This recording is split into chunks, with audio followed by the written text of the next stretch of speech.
it wasn't Donald Trump that said that he was going to hire by superficial appearance in large part the FAA. It wasn't Donald Trump who was United Airlines and said 50% of all of our trainees are going to be non-white males. These were things that they did, and so it's very easy to run up money. It's very hard to pay down debt. It's very easy to open the border. It's very hard to close it. In this recent interview on Hugh Hewitt with Victor Davis Hanson, we learn about Trump 2.0's bold economic and border policies, the rampant media bias and press corps meltdown, and the explosive deep state conspiracies and FBI scandals. Victor Davis Hanson offers a no-nonsense, confident take on how Trump's unorthodox approach is reshaping American politics, why the traditional media is crumbling under ideological pressure, and what the hidden forces behind government scandals really mean for our national security. Before we begin this discussion, don't forget to like, subscribe, and share this channel. Now let's hear more from Victor Davis Hanson.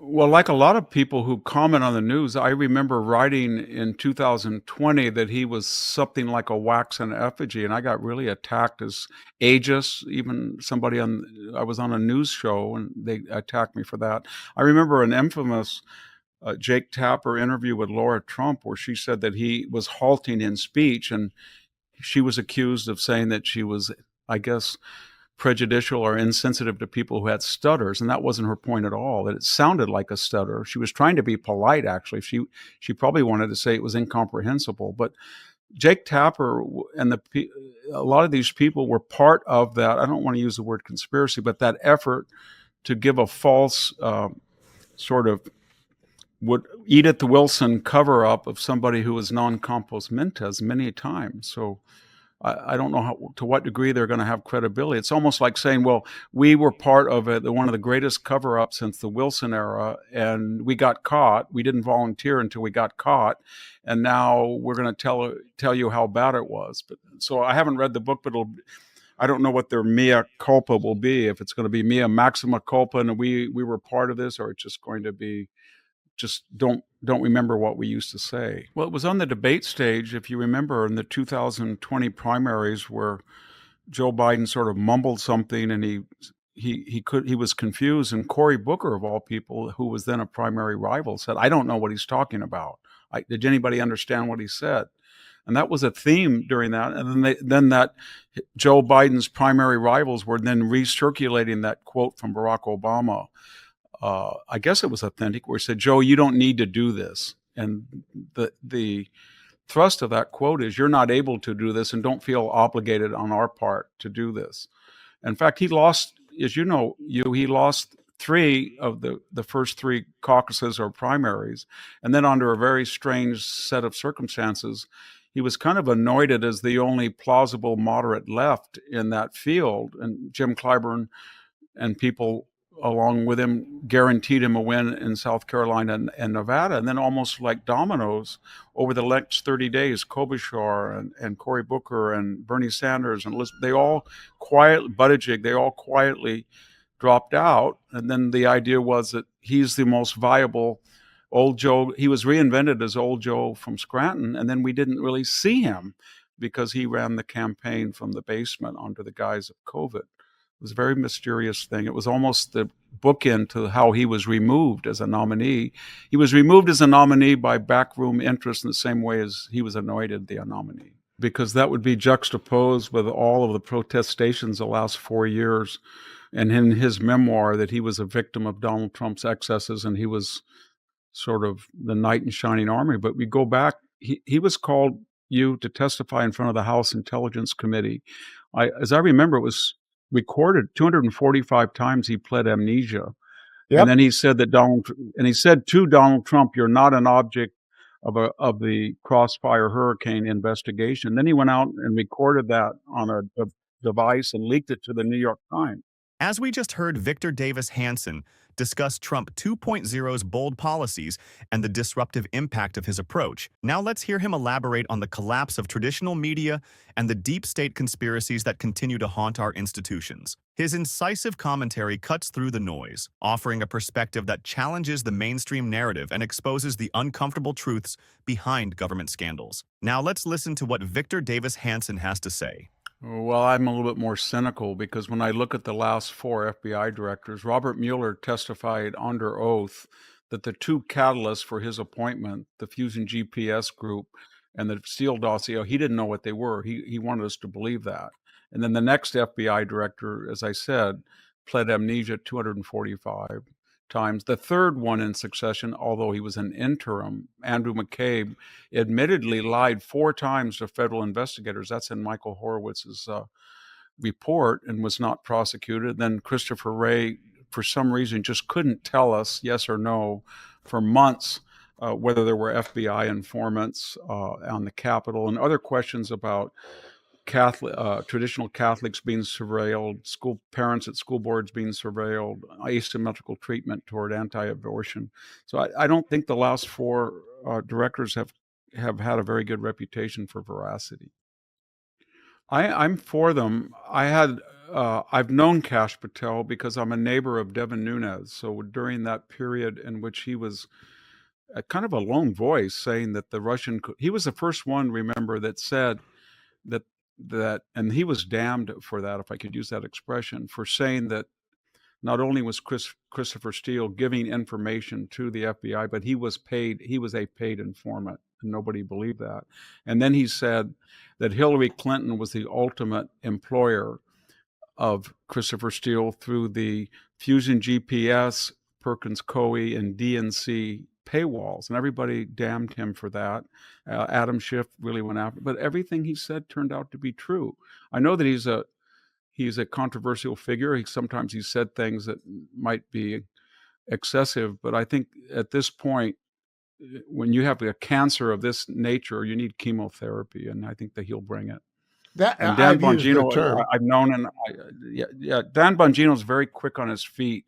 He's very smart, and it's kind of ironic because they were saying about Kash Patel, we want somebody who's actually been on the street. We want a law enforcement. You haven't done that. You've been more in security or intelligence. And here we get a guy who was New York PD and Secret Service, and now all of a sudden that he's not intellectual enough for them. So I don't take these criticisms very seriously.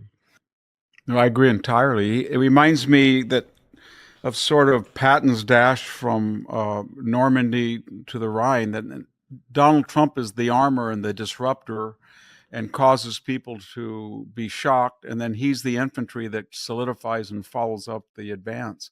And that's what he does, because he's a master repartee and explication. He comes in there and he's fearless, and he usually can out debate or out argue most of the people, surely the people in the media and surely the ministers in Europe. And the other thing very quickly is that he's got truth on his side, is that we've got 50,000 troops in Germany alone, 40 bases. They're running a $90 billion surplus with us. They have a 1.4 fertility rate. Their electricity cost is 4 times ours. They're not in a position to tell anybody, especially given our history with Germany, not just 2 wars, but shielding them in the Cold War and providing their expense. And another thing very quickly is the 9 derelict NATO nations that have not met after 11 years their 2% investment in defense, they look toward Germany. And when Germany didn't do it, and I don't think it has yet, it's about 1.6%, then they don't do it. If Merz or were to say tomorrow we're going to meet the 2%, all the rest of the NATO nations would follow. So they have a lot of culpability that I think that JD knows that, and he's not going to take any guff from it. They know it, and it just shows you that if they were reflective and self-critical, they would say to themselves, we're 80-20, 70-30, 60-40 on all these issues, the border, crime, transgenderism, the New Green Deal. Let's try to go back to the 1996 Bill Clinton, the DNC. I went back and looked at it. It was pretty amazing. I think Mark Penn and Doug Schoen wrote the 96 convention. It was closed borders, legal only immigration, tough on crime. My gosh, it said juveniles that commit felonies will be treated like adults. And it was balance the budget. And Bill Clinton, with help from Newt Gingrich, was the only president in a generation and so there's a blueprint of a Democratic Party to victory, even though, Ross Perot helped them in those 2 elections, but they could still be viable, but they're not going to do that. They are, but you know, the irony, or maybe it's nemesis, is that these constituencies that they have been so terrified, for example, the Hispanic constituency on the border, they lost the election in part because 45% of Hispanics decided that they couldn't be trusted in the border, and their communities were the most impacted. They lost somewhere between 21 and 26% of black males. That was very determinative in the swing states, and that was because of issues like illegal migration, transgendered. So they don't even have sufficient antenna to see that when they demagogue these issues, they're losing their core base. And if you look at white males who turned out in 2020 and 2024, that alone would not explain why Donald Trump won the Electoral College and the popular vote. There was a large defection from youthful voters, Jewish voters, Asian voters, especially Hispanic and black males. And they don't understand that those issues that they think are sacrosanct are bleeding their own base. Well, I think they have to.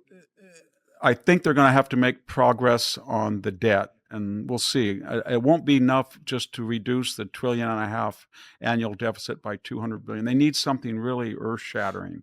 So I'm a little worried that they want to give back money. I think the MAGA base says, look, if you're going to go through all that criticism to cut spending, and we're going to have some tax cuts to spur GDP growth, let's not just go back and redistribute. Let's get the thing done. And that was the source of Bill Clinton's power when he did that. And he had a balanced budget for 3 years.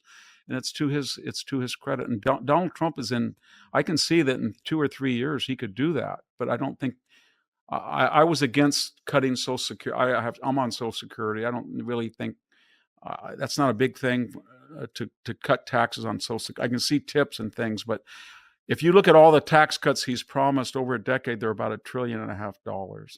And I wish that we would put more emphasis on sobriety and get this budget deficit fixed. To watch the full interview, check out the link in the description. Victor Davis Hanson shows us that Trump's audacious policy moves are rewriting the rules of American governance. The media establishment is buckling under its own bias, and hidden deep state operations remain a critical threat to national integrity. We would love to hear your thoughts on some questions. How will Trump's unconventional approach reshape America's economic and border security? Can exposing deep state conspiracies force a true accountability in government? Thank you for tuning into Only the Savvy. If you enjoyed this discussion, please subscribe, like, and share our video for more engaging content exploring the innovative world of decentralized technologies.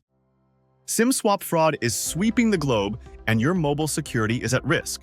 Switch to Ifani and lock out SIM swap fraud and get the most elite mobile protection in the world. Ifani guarantees 100% protection from SIM swaps, backed by a $5 million insurance policy. Stay secure with reliable coverage, free international roaming, and unlimited data. Thanks for watching. Help support this channel and receive exclusive offers from one of our partners located in the description. We'll see you on the next one.